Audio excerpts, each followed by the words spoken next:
আনুষ্ঠানিকভাবে তারা কিছু বলেনি, কিন্তু এটা জানা গেছে, এর মধ্যে প্রকাশিত হয়ে গেছে যে 2 শতাধিক আসনে তারা বলে দিয়েছে যে তারা কাদেরকে নমিনেশন দিতে যাচ্ছে। তাদের এই সিদ্ধান্তটা আমার কাছে খুবই ইতিবাচক মনে হয়েছে, এই কারণে যে আরও অনেক দিন আগেই জামায়াতে ইসলাম কিন্তু তাদের সকল আসনেরই প্রার্থী নির্বাচন করে ফেলেছিল, যে তারা কাদেরকে কোন কোন আসনে কোন কোন ব্যক্তিকে তারা মনোনয়ন দেবে এটা তারা নাম আগেই জানিয়ে দিয়েছিল। এবং সেই অনুযায়ী আমি যতটুকু জানি এবং আমি বিভিন্ন জায়গা থেকে খবর নিয়েছি যে সারা দেশের বিভিন্ন এলাকায় জামায়াতের সেই প্রার্থীরা এরই মধ্যে তাদের প্রচারণা শুরু করেছে এবং তাদের প্রচারণা স্টাইলটা খুব ইন্টারেস্টিং। তারা প্রথমত প্রচারণা করছেন বাড়িতে বাড়িতে গিয়ে এবং মহিলাদের মাধ্যমে। মহিলাদের মধ্যে জামাতে ইসলামী এরই মধ্যে খুব ভালো একটা অবস্থান করে নিয়েছে বলে আমি যতটুকু বুঝতে পেরেছি, সেই অনুযায়ী আমার মনে হচ্ছে তারা মেয়েদের মধ্যে জামাতের একটা ভালো সাপোর্ট তারা এরই মধ্যে তৈরি করতে পেরেছে। এবং জামাতের যারা নাকি প্রার্থী আছেন তারা পুরুষদের মধ্যে নানাভাবে মসজিদগুলিতে যেয়ে এবং নানাভাবে তাদের যে জায়গাগুলো আছে সেই জায়গাগুলোতে যেয়ে মানুষের সঙ্গে বাজারে হাটে বাটে এখানে যেয়ে তারা কিন্তু মানুষের সঙ্গে আলাপ আলোচনা করছেন এবং তারা তাদের প্রচারণা চালাচ্ছেন এবং তাদের যেভাবে যে এলাকায় যেভাবে প্রচারণা চালালে তাদের জন্য ইতিবাচক হয় তারা সেভাবে অগ্রসর হচ্ছেন। এর বিপরীতে গত বেশ কিছুদিন ধরে আমরা বিএনপির মধ্যে এক ধরনের নিষ্ক্রিয়তা দেখেছি।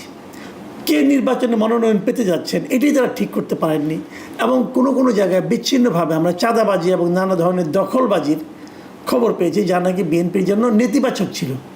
এসবের বিপরীতে আজকে যখন আমি জানতে পারলাম, দেখতে পারলাম, বিভিন্ন জায়গা থেকে জানতেও পারলাম নামগুলো যে তারা কাদেরকে মনোনয়ন দিচ্ছেন তার একটা তালিকা প্রকাশ করেছেন এবং তারেক রহমান সাহেব উনি লন্ডন থাকেন, উনি ওখানে বসেই তাদের সঙ্গে নানাভাবে যোগাযোগ করে স্কাইপের মাধ্যমে যোগাযোগ করে ওদেরকে নির্দেশনা দিয়েছেন যে আপনারা যার যার এলাকায় যে প্রচারণা শুরু করে দেন।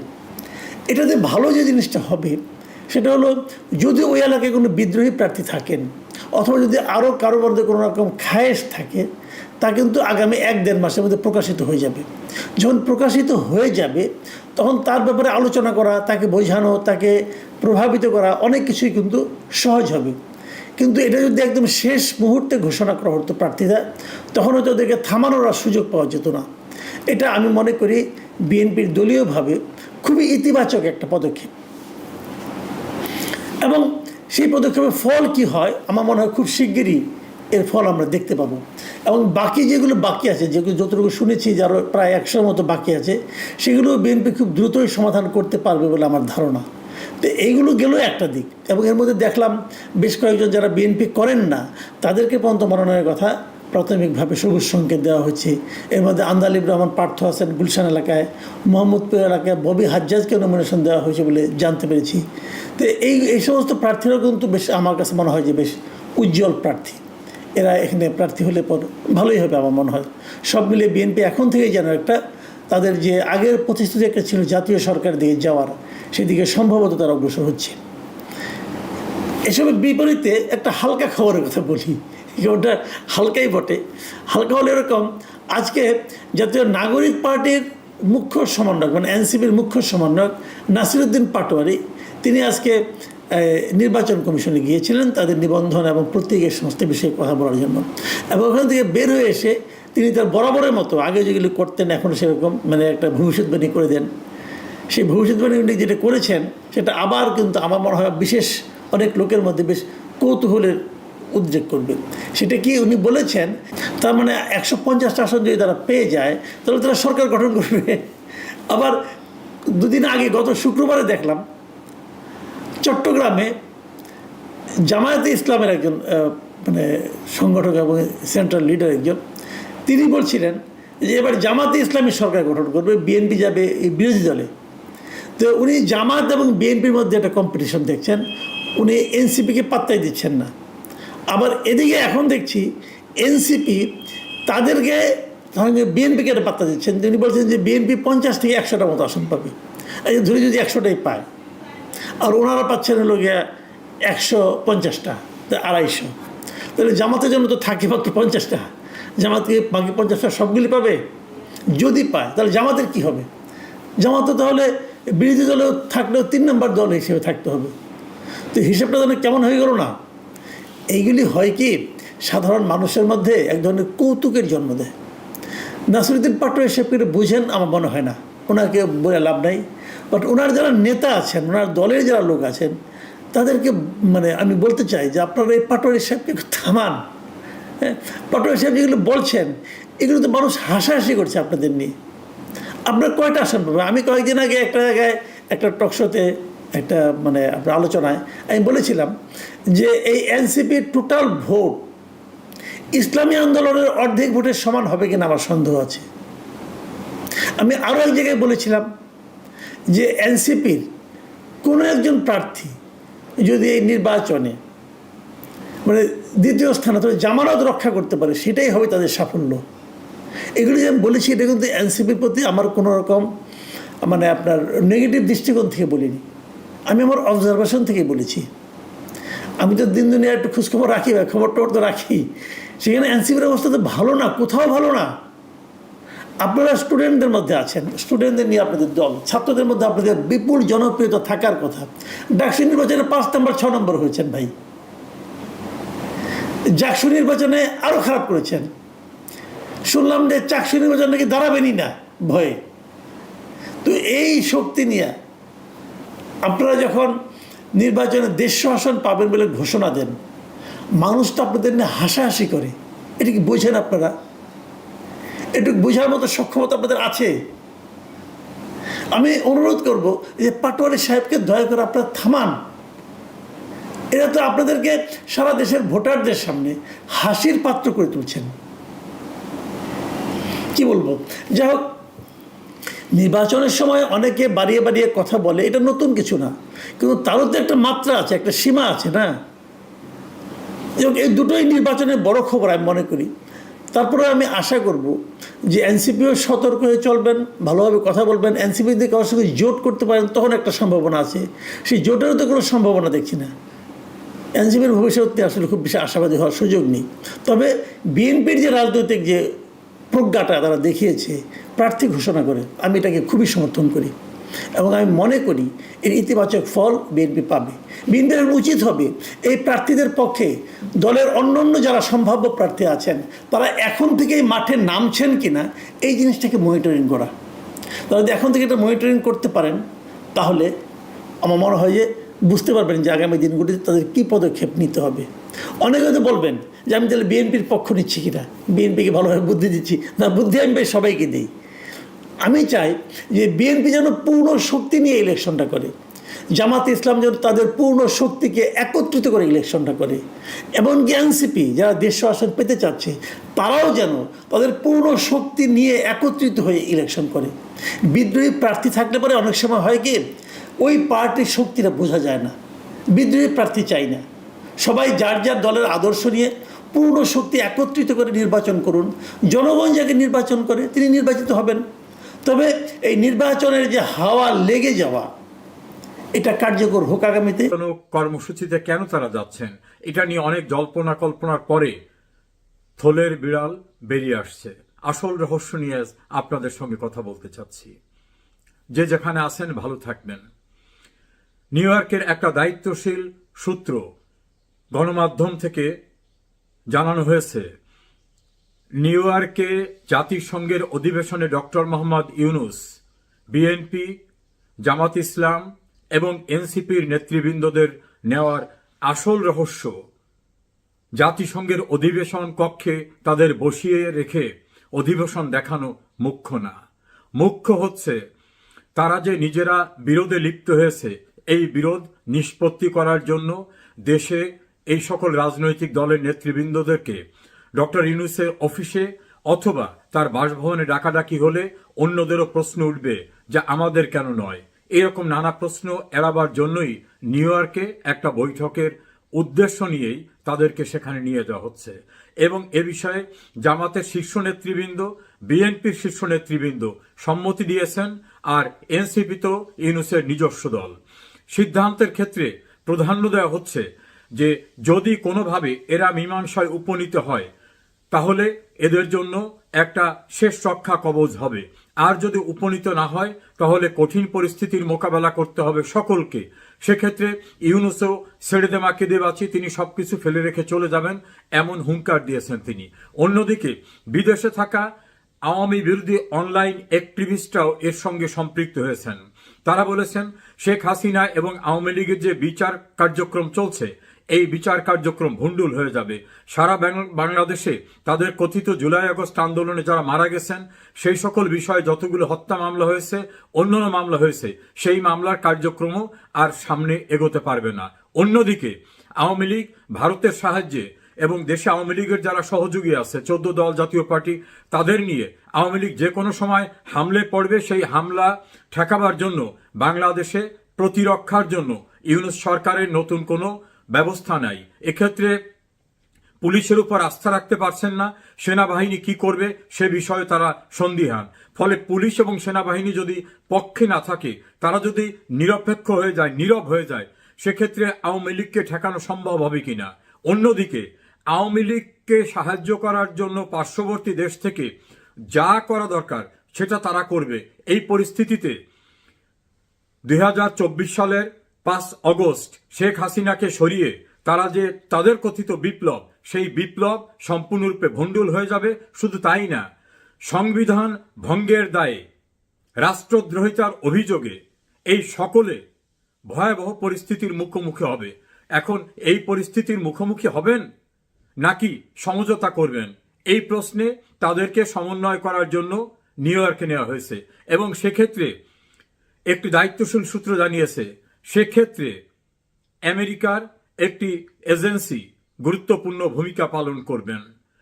দেশের ভিতরে আওয়ামী বিরোধী যারা, আওয়ামী লীগের বিরুদ্ধে ডিজিটাল অনলাইনে খুব অ্যাক্টিভ যারা, সেই অনলাইন অ্যাক্টিভিস্টরা এবং এই যে 3 শিবির, তাদের সকলকে নিয়ে একটা চূড়ান্ত মেসেজ দেওয়ার চেষ্টা করা হচ্ছে ইউনূসের পক্ষ থেকে। নিজেরা বিরোধ করলে আওয়ামী লীগ এসে যাবে, আওয়ামী লীগ এসে গেলে আপনাদের কারো রক্ষা থাকবে না, আমাদের রক্ষা থাকবে না। ফলে জুলাই সনদ বলুন, অন্য যা কিছু বলুন, কোনোটা আর বাস্তবায়ন করা সম্ভব হবে না। বরং শেখ হাসিনা এসে গেলে ভয়ঙ্কর পরিস্থিতি হবে, কেউ রক্ষা পাবেন না। এ জাতীয় জুজুর ভয় দেখানো হচ্ছে। এই ভয়ে তারা একে অপরকে মোটামুটি ছাড় দিয়ে বৃহত্তর স্বার্থে আওয়ামী বিরোধী ঐক্যটা কিভাবে ধরে রাখা যায়, নির্বাচন করা, অন্যান্য বিষয়গুলো সারা, এইগুলি তাদেরকে বোঝানো হচ্ছে। এখানে একটি বিষয় প্রাধান্য দেওয়া হচ্ছে, শেখ হাসিনা এবং আওয়ামী লীগের গুরুত্বপূর্ণ নেতৃবৃন্দের যে বিচার চলছে, সেই বিচার শেষ করতে গেলে তো একটু সময়ের দরকার। সেই সময়টা this way that way allow করতে হবে। যদিও প্রধান উপদেষ্টার প্রেস সেক্রেটারি বলছেন পৃথিবীর কোনো শক্তি নেই যে এটা সরাতে পারবে, এটা কথার কথা, পরিস্থিতি শান্ত করার জন্য। কিন্তু প্রধান উপদেষ্টা এবং তার কিচেন ক্যাবিনেটের ডিসিশন হচ্ছে শেখ হাসিনার বিচার চূড়ান্ত না হওয়া পর্যন্ত নির্বাচন করা কোনোভাবেই বুদ্ধিমানের কাজ হবে না, সবার জন্য বিপদ হয়ে যাবে। বিএনপি দ্রুত নির্বাচনের পক্ষে হলেও এই প্রশ্নে বিএনপি নাকি কিছুটা নমনীয় হয়েছে, সেক্ষেত্রে কিভাবে কি করা যায়। অন্যদিকে এনসিপি এবং গণ অধিকার পরিষদ, তারা একীভূত হওয়ার যে প্রক্রিয়া, সেটাকে এগিয়ে নেওয়া, দেশের কিছু কিছু এলাকায় তাদের শক্তিশালী সাংগঠনিক কাঠামো তৈরি করা, জামাত ইসলামীর কিছু প্রস্তুতি বাকি আছে, সেই প্রস্তুতি সম্পন্ন করা, সবকিছু মিলে বিএনপি ছাড়া অন্য যে গ্রুপটা রয়েছে আওয়ামী বিরোধী, তারা সময়ের আশা করছেন যে কোনো মূল্যে তারা সময় পাবেন। প্রয়োজনে তারা রাজপথ গরম করবেন, তখন ইউনূসের বলার সুযোগ হবে অস্থির পরিস্থিতিতে নির্বাচন করার মতো পরিবেশ নাই। এ সকল বিষয় নিয়ে নিউ ইয়র্কে খুবই গোপনীয়তার সঙ্গে বৈঠকের আয়োজন রয়েছে, যাদেরকে নিউ ইয়র্ক নিয়ে যাওয়া হয়েছে এবং কেউ কেউ নিউ ইয়র্ক থেকে বা অন্যান্য দেশ থেকে এসেও ওখানে অংশগ্রহণ করবেন। জানা গেছে শেখ হাসিনা বা আওয়ামী বিরোধী অনলাইন অ্যাক্টিভিস্টরা বিভিন্ন দেশ থেকে নিউ ইয়র্কে আসছেন, তারাও খুবই গোপনে, অতি সন্তর্পণে এই বৈঠকে অংশগ্রহণ করবেন এবং তারা বলবেন যে যদি তাদের সহযোগিতা, তাদের পরামর্শ নেওয়া না হয়, তাহলে তারা রিভোল্ট করবে, রিভোল্ট করে যা করা দরকার সেটা করবে। তখন কিন্তু এরা অনেকেই টিকতে পারবে না। বিএনপির ভিতর আরেকটি আতঙ্ক রয়েছে যে ডক্টর ইউনূসের নেতৃত্বে নির্বাচন হলে সেটা ডাকসু এবং জাকসুর মতো ঘটনা ঘটে যাবে কিনা। তাদের বদ্ধমূল ধারণা ভোটের মাধ্যমে ডাকসু এবং জাকসুতে শিবির বা শিবির সমর্থিত যে জোট, সেই জোট নির্বাচিত হয়নি। এটা একটা মেটিকুলাস ডিজাইন করে বাক্স আগেই বোঝাই করে রাখা হয়েছে, কাউন্ট সেন্টারে নেওয়ার আগেই বাক্স পরিবর্তন হয়ে গেছে। এটা তাদের দায়িত্বশীল বক্তব্য, দায়িত্বশীল সূত্রের বক্তব্য। যারা প্রার্থী হয়েছিলেন ছাত্রদল থেকে তারা প্রচণ্ডভাবে ক্ষুব্ধ যে আমরা একটা বিক্ষোভ করলে আমরা যদি সামনে আনতে বলতাম তাহলে অনেক কিছু পাল্টে যেতে পারত, কিন্তু দলের পক্ষ থেকে এই মুহূর্তে এটা নিয়ে বড় ধরনের কোনো কনফিউশন কেউ যে যেতে রাজি না হয়, তারা হতাশ হয়ে পড়েছে। ফলে ছাত্রদল কার্যত একেবারে মুখ থুবড়ে পড়েছে। অন্যদিকে যারা জামাত শিবিরের বিরুদ্ধে খুব সোচ্চার হয়ে কথা বলেছিলেন বিএনপির ভিতরে, তারাও এখন অনেকটা কোণঠাসা অবস্থায় পড়ে গেছে। এই পরিস্থিতিতে নিউ ইয়র্কে বৈঠক হবে, সেই বৈঠকই আলটিমেট সিদ্ধান্ত হবে বাংলাদেশে আওয়ামী লীগকে ঠেকাবার জন্য। মুক্তিযুদ্ধের পক্ষের আওয়ামী লীগের অ্যালায়েন্স, জাতীয় পার্টি সহ অন্যদেরকে ঠেকাবার জন্য কি নতুন ফর্মুলা বের করা যায় সেটা নিয়েই হবে মুখ্য আলোচনা। অপেক্ষা করুন, আমি অবশ্যই আপনাদের আপডেট জানাবার চেষ্টা করব। আমার আজকের এই তথ্যটি নিউ ইয়র্কে কর্মরত একাধিক গণমাধ্যম কর্মী, রাজনৈতিক বিশ্লেষকরা যারা খুব নিবিড়ভাবে পর্যবেক্ষণ করে থাকেন এজাইতো ক্রাইসিস, এমনকি যারা মার্কিন বিভিন্ন ঘনিষ্ঠ এজেন্সির সঙ্গে নানাভাবে কাজ করে থাকেন, তাদের দেওয়া তথ্যের উপত্যের ভিত্তিতে। প্রিয় দর্শক, আওয়ামী লীগ ঠেকাও এই প্রশ্নে এখন জুজুর ভয় এমন আকার ধারণ করেছে যে সমঝোতা করে হলো আওয়ামী লীগকে বাদ দিয়ে নির্বাচন করার প্রক্রিয়ায় আওয়ামী বিরোধী জোটকে যেতে ভীত সন্ত্রস্ত অবস্থায় বিকল্প উপায়ে তার আত্মসম্মান রক্ষা করার জন্য কি করা যায় সেজন্য বিএনপির মহাসচিব মির্জা ফখরুল ইসলাম আলমগীর, জামাতের একজন নায়েবে আমির, এনসিপির এক নেতা এবং বিএনপির ভারপ্রাপ্ত চেয়ারম্যানের পররাষ্ট্র বিষয়ক উপদেষ্টাকে সঙ্গে নিয়েছেন। টার্গেটটা হচ্ছে কোনোভাবে যাতে বিমানবন্দর এবং নিউ ইয়র্কে জাতিসংঘের সদর দপ্তরের সামনে ইউনূস যাতে লাঞ্ছিত না হন, কারণ ওই সকল দলের নেতারা সঙ্গে থাকলে তাদের সমর্থকরা আসবে, তাকে তারা রক্ষা করবে। কিন্তু সেখানে খুব বেশি একটা সাড়া হয়নি। তাহলে বিকল্প করা যায় কি? আউটসোর্সিং এ লোক সংগ্রহ করতে হবে। আউটসোর্সিংটাকে আরো সহজ করে বলি, টাকার বিনিময়ে ভাড়ায় লোক আনতে হবে। সেজন্য বিভিন্ন স্টেটে লোক নিয়োগ করা হয়েছে যে তাদেরকে সেখান থেকে আনার খরচ দেওয়া হবে, যাওয়ার খরচ দেওয়া হবে, আর জন প্রতি একটা টাকা দেওয়া হবে। এই খরচটা কোত্থেকে আসবে? এম্বাসিতে বিভিন্ন সোর্সের, যার হিসাব দিতে হয় না এমন অনেক সোর্সের টাকা থাকে, সেই টাকা এবং ওইসব দেশে যারা আওয়ামী লীগ বিরোধী ব্যবসায়ী বা ধনী মানুষ তারা একটা অ্যামাউন্ট দেবেন, আর ইউনুসের যে কোম্পানি আছে সেই কোম্পানি টাকা দেবেন। এই মিলে বড় একটা ফান্ড করে আউটসোর্সিংয়ে অর্থাৎ ভাড়ায় লোক এনে প্রবাসে থাকা আওয়ামী লীগ বা 14 দল অথবা মুক্তিযুদ্ধের পক্ষের লোকরা, বীর মুক্তিযোদ্ধারা যে ক্ষোভ প্রকাশ করবে, প্রতিবাদ জানাবে, সেই ডিমনস্ট্রেশনের কাউন্টার ডিমনস্ট্রেশন করার জন্য লোক খোঁজার ব্যবস্থা করা হয়েছে। আমি একজন সাংবাদিক এবং সেখানে দীর্ঘদিন থাকা অপর একজন গণমাধ্যম কর্মী, যিনি এখন আর নাই প্রফেশনে, একজন অ্যাটর্নি, এই তিনজনের সঙ্গে কথা বলেছি। তারা বলছেন যে বেচারা হয়তো খুব ভীত সন্ত্রস্ত হয়ে গেছেন, না হলে অতীতে কোনো গভর্নমেন্ট, এমনকি সামরিক স্বৈরাচাররাও কোনোদিন যাবার পরে এই জাতীয় প্রস্তুতি নেন নাই। তাদের পক্ষ থেকে নাকি আরেকটা পদক্ষেপ নেওয়া হয়েছিল যে নিউ ইয়র্ক পুলিশ যেন বিশেষ প্রোটোকল তাকে দেয়, বিশেষ প্রোটেকশন দেয়। এটা তো দেওয়ার কোনো বিধান নাই। এটা হয় সর্বোচ্চ লেভেলের কেউ হলে, তার ভিতরে ইউনুস পড়ে না, সেটাই ব্যর্থ। বিএনপি, জামাত, এনসিপির বড় ধরনের ডিমনস্ট্রেশন করার সাপোর্টাররা আসতেছেন না, বা তাদের উপর উনি আর আস্থা রাখতে পারতেছেন না। সেজন্য উনি আউটসোর্সিং অর্থাৎ ভাড়ায় লোক আনবে। যেসব লোকগুলো বিভিন্ন ইন্ডিয়ান শপে বা অন্যান্য শপে কাজ করে, ক্যাশের ভিত্তিতে কাজ করে বা রেগুলার কোনো কাজ নাই, তাদেরকে নিয়ে এসে তাদের দিয়ে ডিমনস্ট্রেশন করা হবে এবং তাদের আগাম টাকা পরিশোধ করা হবে যাতে তারা ফিরে যাওয়ার সময় বিব্রতকর অবস্থায় না পড়ে। এই পদক্ষেপ নিয়েছেন। এটা অনেকে খুব সুবিধাজনক ছাড়া না।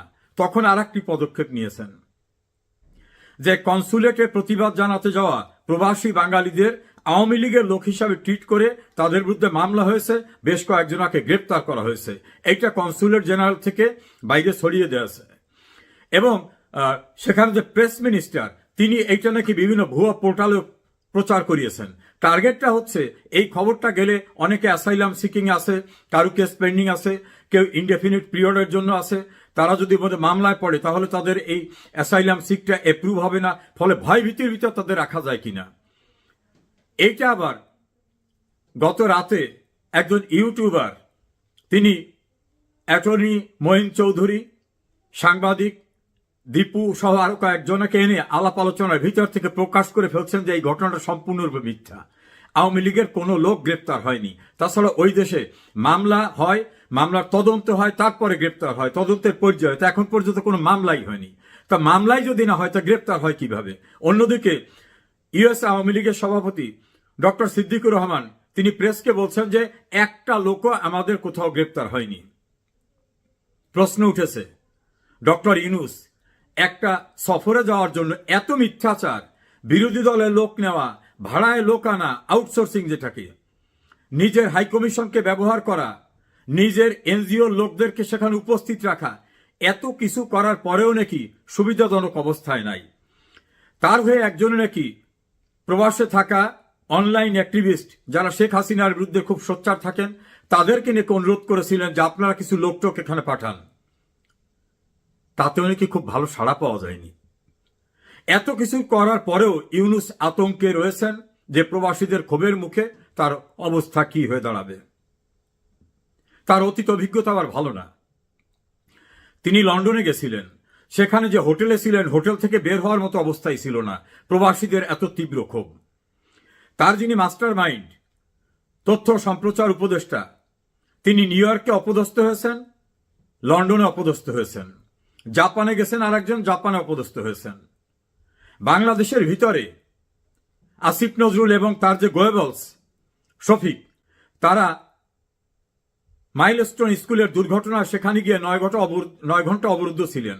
সেখানে তার এই যে আসিফ মাহমুদ, সজীব ভুইয়া, হাসনাত আবদুল্লাহ, সার্জিস আলমরা কেউ উদ্ধার করতে যেতে সাহস পায়নি, কারণ তাদেরকেই নাকি খোঁজে। আবার কক্সবাজার, চট্টগ্রাম, গোপালগঞ্জ, ময়মনসিংহে এই যে তার কিংস পার্টির লোকরা যাওয়ার পরে সেখানে ডগ স্কোয়াড অর্থাৎ কুত্তা বাহিনী, সোয়াত বাহিনী, আর্মি, র্যাব, বিজিবি সবকিছু দিয়েও নাকি তাদের রক্ষা করা যায় না, পরিস্থিতি এমন। ফলে দেশের ভিতরে দেশের বাইরে কোনো জায়গায় ইউনূস এবং তার গংরা, তার বাহিনীরা নিরাপত্তা বোধ করছেন না। ঢাকা বিশ্ববিদ্যালয় এবং জাহাঙ্গীরনগর বিশ্ববিদ্যালয়ের ছাত্র সংসদ নির্বাচনে ইউনূস বাহিনীর যে দল এনসিপির যে ছাত্র সংগঠন বাকসাস, বাংলাদেশ গণতান্ত্রিক ছাত্র সংসদ, তারা নাকি দেশের সমস্ত মানুষের আশা আকাঙ্ক্ষার প্রতীক। তারা এত ভোট পেয়েছেন যে নিচের দিক থেকে ফার্স্ট হয়েছেন, এত খারাপ অবস্থা। এবং এই ঘটনায় সার্জিস আলম, হাসনাত আবদুল্লাহ, আসিফ মাহমুদ, সজীব ভুইয়া, মাহফুজ আলম, নাহিদ ইসলাম, তাদের কোনো সাড়া শব্দ পাওয়া যাচ্ছে না। একজন ইউটিউবারের আলোচনার ভিতর তো দেখলাম যে তারা কি হারিয়ে গেছে নাকি তারা আছে, তারা কি দুঃসময়ের ভিতর আছে, কোনো অভাব অনটন আছে, খাবার দাবার পাচ্ছে নাকি। আবার এর ভিতর ছড়িয়ে গেছে যে একজন সচিব নিয়োগে 35 কোটি টাকা নিয়েছেন এবং এনবিআর এর চেয়ারম্যান নিয়োগে নাকি 100 কোটি টাকার ঊর্ধ্বে। এই চতুর্দিকের এই ভয়ঙ্কর পরিস্থিতিতে ইউনূস এখন ছেড়ে দে মা কেঁদে বাঁচি এটা যেমন ভাবছেন, পাশাপাশি আবার ভাবছেন আর তো কোনোদিন কিছুই হতে পারবো না। হয়তো মনে মনে ভাবছেন যে আমি তো ইউনিয়ন পরিষদের চেয়ারম্যান হতে পারবো না নির্বাচনে, তাছাড়া ক্ষমতা হাতছাড়া হওয়ার পরে দেশেও তো আর ফিরতে পারবো না যদি দেশের বাইরে চলে যেতে পারি। যতদিন সময় নেওয়া যায় এই সময়ের ভিতরে কিছু কামিয়ে নেওয়ার চেষ্টা। আর ইউনূসের সঙ্গে যারা আছেন তারাও মনে করছেন যে বিদেশ থেকে আসছেন, কারণ তার ক্যাবিনেটের অধিকাংশ তো বিদেশি আর এনজিও পার্টি। কেউ কেউ তো এক ইউটিউবারের ভাষায় ডায়াপার পড়তে হয়, মানে বহুমূত্র রোগে আক্রান্ত। এইসব লোকরা আত্মজীবন সুযোগ পাবেন না, কাজে হালুয়া রুটি যা কিছু ভাগযোগ করে নেওয়া যায় এখনই নাকি উপযুক্ত সময়। এর সঙ্গে আরো যুক্ত হয়েছে ঢাকার রাস্তায় পুলিশকে এত কিছু বলার পরেও, সর্বশেষে 5,000 টাকা করে দেওয়ার মতো একটা উৎকোচ দেওয়ার পরেও আওয়ামী লীগের মিছিল ঠেকানো যাচ্ছে না। আর মিছিল প্রতিদিন 10টা-15টা মিছিল হচ্ছে, আড়ালে আবডালে না, ঘনবসতিপূর্ণ এলাকায় এবং কর্মব্যস্ত সময়ে। এমনকি ইউনূসের যে দল এনসিপির অফিসের নিচে নাচতেছে, গাইতেছে, মিছিল করতেছে আওয়ামী লীগের লোকরা, সেখানে নাকি তাদেরকে টু শব্দ করতে সাহস পাচ্ছে না এনসিপির কেউ। অন্যদিকে জামাত এবং বিএনপির ভিতরে একটা বিভাজন দৃশ্যমান। এনসিপি তো হারিয়ে গেছে, তার কোনো খোঁজখবর নাই। আবার তারা যারা অনলাইন অ্যাক্টিভিস্ট, বিদেশ থেকে যারা সোচ্চার ছিলেন, তাদের আহ্বানে নাকি আর এখন কেউ সাড়া টাড়া দিচ্ছে না। তারা এই আওয়ামী লীগের বাইরে গিয়ে জামাত, বিএনপি, এনসিপি এদের দিয়ে নাকি কিছুই হবে না, ইউনূসের নাকি খুব শিগগিরই পতন হয়ে যাবে। তাহলে মাহমুদুর রহমান আমার দেশ সম্পাদক, তার নেতৃত্বে আরেকটা সরকার গঠন বা আরেকটা দল করা যায় কিনা সেটা নিয়েও তারা আলাপ আলোচনায় আছেন। ইউনূস এখন চতুর্দিকে সরিষার ফুল দেখছেন, কেউ বলছেন অন্ধকার দেখছেন, কেউ বলছেন কুয়াশাচ্ছন্ন অবস্থা। আওয়ামী লীগের নেতাকর্মীরা উৎসাহিত হয়ে রাস্তায় দোর্দণ্ড প্রতাপের সঙ্গে, আত্মবিশ্বাসের সঙ্গে মিছিল সমাবেশ করছে। আওয়ামী লীগের এক নেতাকে হত্যা করে জিয়ার কবরস্থানে টাঙিয়ে রাখার মতো বিভৎস নৃশংস ঘটনা নতুন করে সমস্ত মানুষকে মনে করিয়ে দিয়েছে যে এরা কিন্তু তারা যারা পুলিশকে মেরে উপরে টাঙিয়ে রাখছিল যাত্রাবাড়ি উত্তরায়, এরা কিন্তু সেই গ্রুপ। অর্থাৎ এই বিভৎসতা, এই যে ইউনূস বাহিনীর বিরুদ্ধে ঘৃণাকে আরো কয়েক গুণে বৃদ্ধি করে দিয়েছে। এমন একটি ভয়ঙ্কর পরিস্থিতিতে ইউনূসের নিউ ইয়র্ক সফর। আমাকে বাংলাদেশের একজন আইনজীবী, বর্তমানে দেশের বাইরে থাকেন, তিনি তো বললেন এমনও তো হতে পারে পরিস্থিতি যদি খারাপ দেখে ইউনূস নিউ ইয়র্ক থেকে আর ব্যাকই করবে না, কারণ তার উত্থান সবটা তো ওখানে। তার নোবেল কিনে দেওয়া, আবার যারা কিনে দেওয়ার আয়োজন করেছিলেন তাদের ফান্ডে ওনার টাকা দেওয়া, ইসরায়েলকে টাকা দেওয়া, নানাভাবে ওনার শেকড় তো বাইরে। কাজে বেশি বাড়াবাড়ি যদি কেউ করে তাহলে ইউনূস দেশে নাও যেতে পারে। আমরা অপেক্ষায় থাকি ইউনূস গংদের পরিণতির জন্য। ইতিহাস কিন্তু তাই বলে। আতঙ্কিত ইউনূস। একজন খুব পরিচিত গণমাধ্যম ব্যক্তিত্ব বলছেন ইউনূসের ক্যাবিনেটে